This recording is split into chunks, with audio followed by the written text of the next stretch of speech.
Telepon lebaran dari negeri plus 62. MH Jayabrata. Aku warga plus 62. Aku ingin sekali punya telepon pintar seperti lainnya.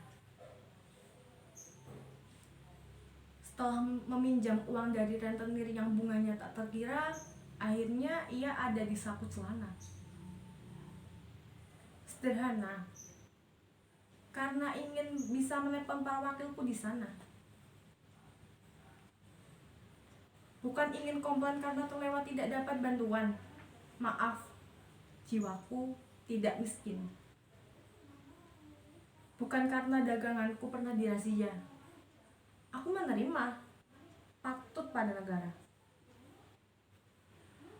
Aku hanya ingin mendengar suara mereka, ingin berdiskusi, rindu, seperti saat masa kampanye. Aku mencari nomor mereka. Aku tanya Pak RT. Dia tak punya. Aku tanya Pak Lurah. Dia tak punya. Aku tanya pada poster kampanye di jalan raya. Dia juga tak punya. Padahal selama masa kampanye dulu aku rela membenci dan berdebat dengan saudara untuk membelanya. Akhirnya aku punya nomor operator namanya Tante Veronica. Operator menjawab, "Maaf, para wakil Anda beserta jajarannya sedang sibuk."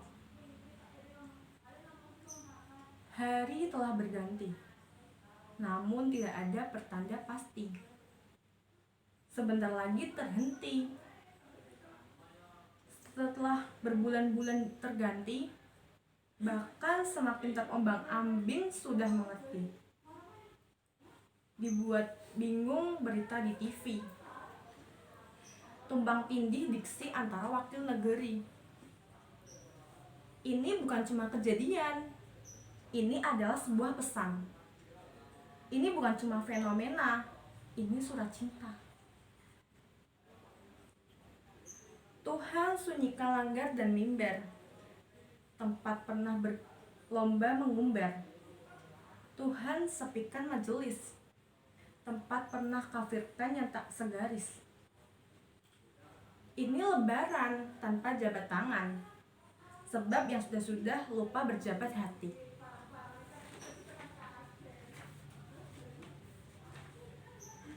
Aku ingin ingatkan mereka.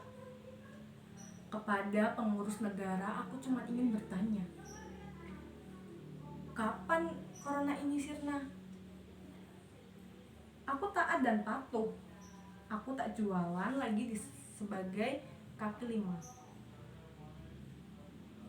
Tak seperti yang punya modal-modal besar yang mengundang orang desakan berbelanja. Sebab di hari lebaran ini, aku tak bisa berdesak-desakan seperti penerima bantuan lainnya di toko busana, di mall, dan pasar raya. Melihat mereka yang hanya memikirkan dirinya, aku kecewa. Inilah telepon dari negeri plus 62. Yang punya modal bisa leluasa, dan yang miskin dianggap hama. Aku rindu masjid, tetapi hatiku patah. Aku semakin marah. Aku buka YouTube, buka Sufi Kostik di sana. Hanya ada temanku MH Jayabrata dengan konten tidak lakunya. Aku buka Google. Di sana hanya ada berita artis yang giveaway ratusan juta pamer kekayaannya. Aku nyalakan TV. Hanya ada berita artis dengan kawin cerainya. Ku getok HP-ku, ganti sinyalnya. Di sana hanya ada foto dan video perempuan memamerkan dada. Aku lari ke Instagram. Hanya ada perempuan berbaju ketat bermain TikTok sambil menjulurkan lidah. Aduh, ya Robana. Kau ambil lagi telepon pintarku. Ku marahi. Kamu tidak pintar. Kamu bodoh. Kalau kamu pintar, kamu pasti bisa menyambungkanku dengan kepastian kapan pandemi ini sirna. 4 bulan aku tidak bekerja.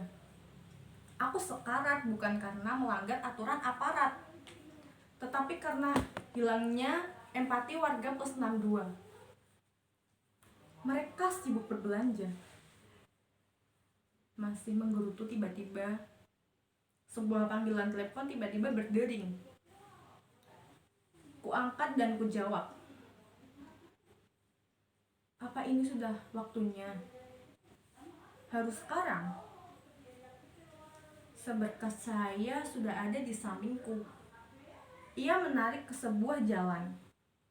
Dan sosok itu berkata, ia tidak pernah mengecewakanmu. Jika berjanji, ia tepati. Kembalilah padanya.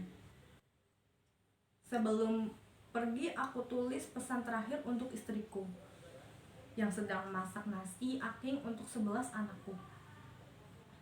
Mohon maaf lahir batin, Mai. Selamat berlebaran tanpa pai. Di balik kertas ini ada nomor waktu kita. Teleponlah jika tanpa pai kalian kelaparan. Waktu itu kita sekeluarga memilihnya. Cobalah lagi. Semoga beruntung.